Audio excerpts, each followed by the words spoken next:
the Mercury Cazimi. If you look at the on the 10th, we have Mercury retrogrades kind of approaching the sun, and sun moving towards Mercury there.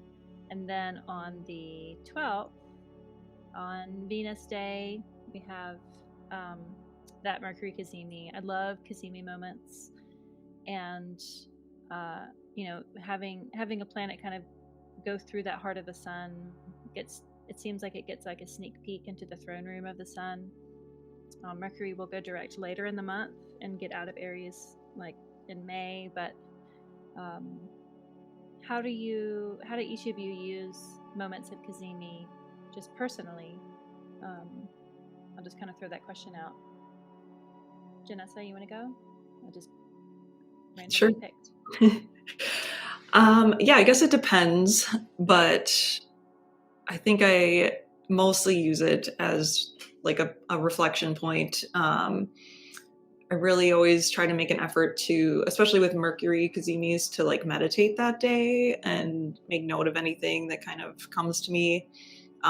Even if I don't have the opportunity to meditate, I find that Mercury Cazimis, like, you'll get a message somehow, whether you're actively seeking it or not.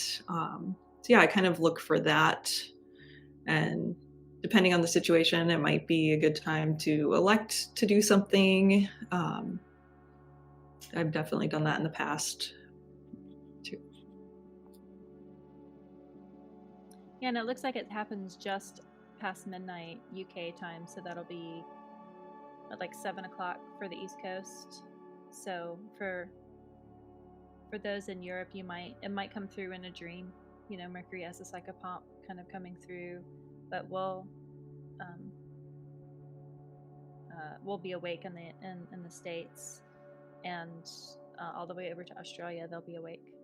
So, yeah, Sonia, how do you use Cazimi moments?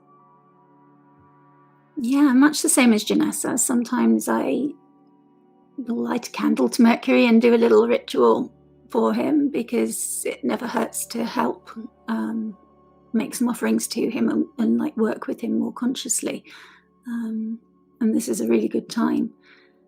The decan here is Venus and Jupiter, and Austin's image is roses in flames, and the tarot card is the Four of Wands. And it's interesting that is like a kind of celebration moment. But the roses in flames makes you think of, well, we're going to just be left with ashes, the beauty of Venus, but then it's made into ash. And I suppose that's kind of resonant of like that Aries thing of that quick fire, but it burns out. And that's kind of like the Cazimi moment as well. You're into that throne room, but he's in that exalted moment, but he's so close to the sun that he can burn.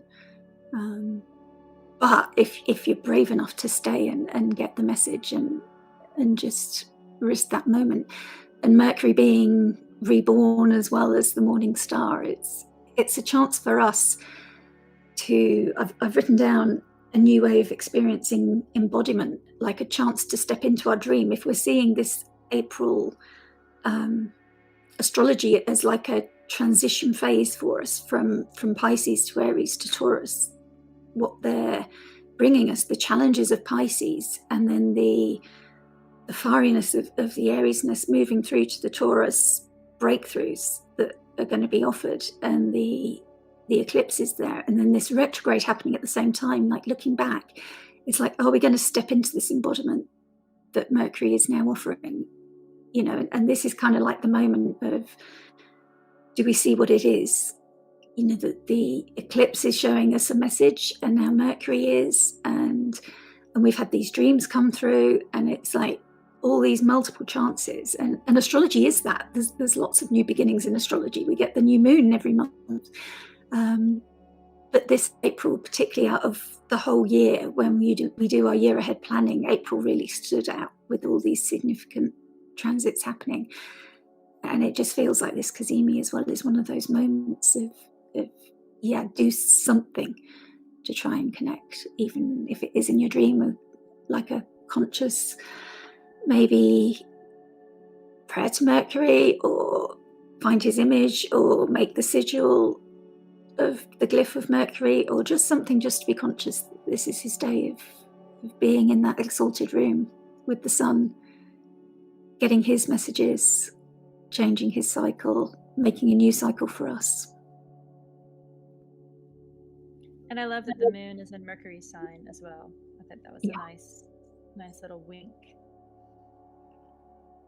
Yeah. Shana, do you play around with the Mercury Cazimis? I'm listening to Janessa and Sonia, and I just love how much intention there is behind both your Cazimi moments. I'm internally laughing at myself because I feel like I always miss the Cazimi moment. I'm Cancer ascendant, which means Gemini's in my 12th house, and I've got Mercury at 28 degrees sitting on Betelgeuse, and I just feel like I'm constantly living in Mercury in a mercurial space. And so I feel like I'm always like, oh, shoot, that just happened. Now what? I feel like I'm always just playing catch up with it. Confetti cannons.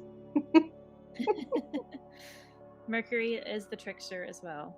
So I wanted to say just one last thing about this. I think that the best thing about Mercury retrogrades is that we get Cazimis. It's like the prize, like the return back to of like going back, like Cinderella going back and getting her, glass slipper. It's this kind of moment that happens because of the retrograde. So, and Mercury goes retrograde more than any other planet because he moves the fastest. Like the moon doesn't go backwards, and so people will often disparage astrology, and they know the phrase Mercury retrograde as if we blame things on Mercury for going retrograde, but he does go retrograde more than any other. So it's like a phrase that has slipped out of the astrology bubble and into the mainstream.